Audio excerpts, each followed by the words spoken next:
Hi, this is Marcia Trambetska, and here we are on a Monday in February.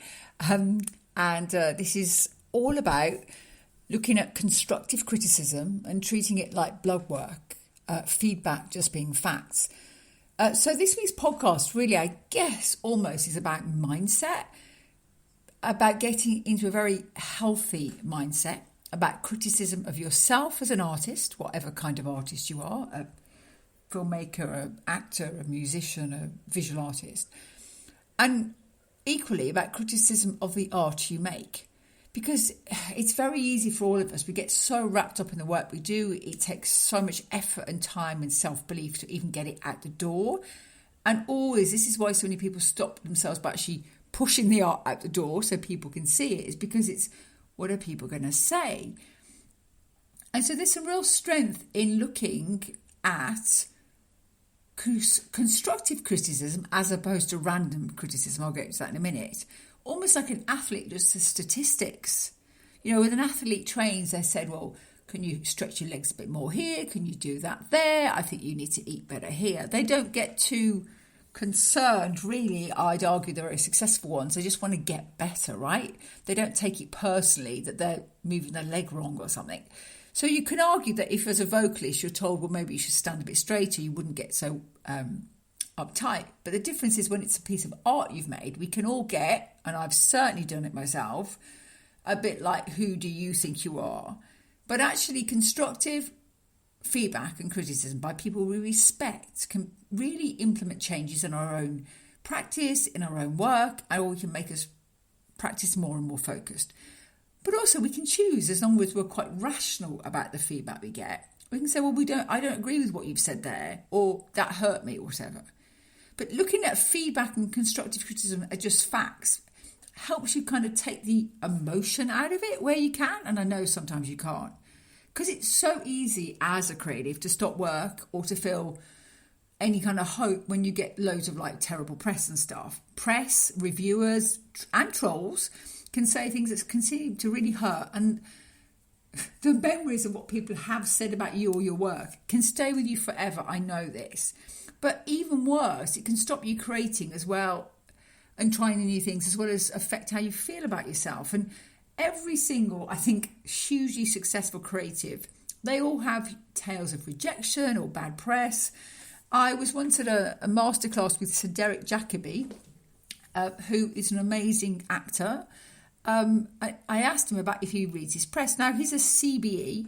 He was a founder member of the Royal National Theatre in London. He's won BAFTAs, Laurence Olivier Awards, Tonys, Emmys, Screen Actors Guilds, both, you know, TV, film and stage. Amazing. And I think his first proper job was at the National, actually. Just such an amazing actor. But he said he was once doing he just stopped reading his press because he was doing a play at Chichester, he said this, which is where quite a famous place to kind of launch plays.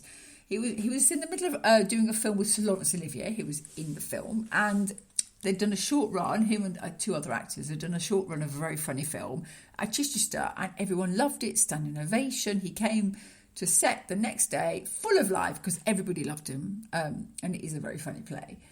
And he went to grab the papers, and Larry, as he called him, Sir Laurence, said, no, Derek, don't go near the papers, leave them alone, don't read them. And so he was like saying to all his fellow actors on the film, were they that bad? Because we got a standing ovation. And they're like, no, it was really good. But either way, he listened to Sir Laurence Olivier saying, don't read your press, because he was high as a kite. Anyway, years later, he just started a run playing Cyrano de Bergerac in the play Cyrano de Bergerac. And he had a car picking up to go back and forth, and he'd been the opening night the night before, and he's being driven there in the limo. And of course, these limos for very high-level actors, it had a newspaper for him in the Times, and it was Michael Billington, the Times critic, and he knew there was going to be a review of his work, and he resisted for about half an hour. In the end, he thought, oh, I'm just going to have a read of this press. I've not read any press in like a decade or more. So he picks it up, he finds this bit of press, and the opening line of the review in the Times was, there are actors who are born to play Cyrano de Bergerac. Sir Derek Jacobi is not one of them. Now, we said it and laughed, and there was only probably about 40, 50 of us in this masterclass. But the reason I'd asked him that is because I really had to stop reading press for a while, particularly when I was younger and I was still learning my craft or trying things out. And certainly as well, if you're going to do some fringes and you've got some student reviewers, they're trying to be funny, not giving you positive feedback. There are, however, incredibly educated reviewers, less so now than used to be, who understand the context of your work, whether you're an artist or a solo theatre maker or a filmmaker. And of course, in that context, they understand. And also, I find incredibly valuable when I'm starting making anything, I do put on various works in progress, and I only really invite people or ask opinions from those that I think they have a view about my work. They can give me constructive criticism, as in, I like this bit because of this, I didn't like this because of this, as in very like how you may choose to modify it. And of course you can ignore it, and we test things out, but random press does not really help. I now will read my press more, especially when I'm on tour, because some good press or social media will really help me. I can like punt it out into the world and it gets more. But if you're really early on or really cannot stand it, then just don't. I remember reading, I want to say Jimmy Carr, I think it's the wrong comic. Either way, he was doing a tour across the UK, and he'd have to get his manager to basically cut out any reviews of him because he didn't want to get affected. But then he would obsess about the size of the hole, or that there was no hole in his newspaper. You can get this. So it is about, as an athlete, try and think. It just helps. Sometimes you're not going to be able to make it. Sometimes there are going to be comments that are made about your work you're never going to forget. But so therefore try and limit that. But just try and think, this is just blood work. This is like you going to the doctor and going, you've got too many white cells and not enough red, or for example.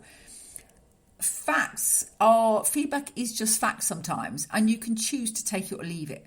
So I hope that is super useful. I would suggest you do build your tribe, whatever kind of work you make, as soon as possible.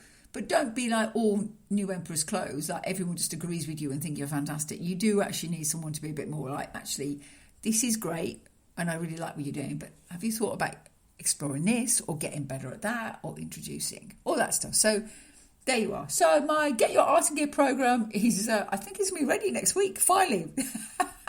Good Lord, I'm busy with life, and then this program is, but I just wanted it to be as good as I could make it for you guys in our way. So you'll be able to find some details on that. The website is Get Your Art in Gear, ART, getyourartingear.com. But do let me know what you think about this podcast. I'm on @Marisha T, MARYSIAT on Instagram, Twitter, and Marisha Trembetsk on Facebook. And of course, I've got a website and goodness knows what else. So there we are. So have a great week, and maybe sometimes asking for feedback makes one move one's work forward. If you think, well, if I have to get a couple of pages, or let me get a chapter to go and get some feedback from a writing group. So feedback can really also inspire you. So there we are. Have a great week. I'll be back next week. Bye.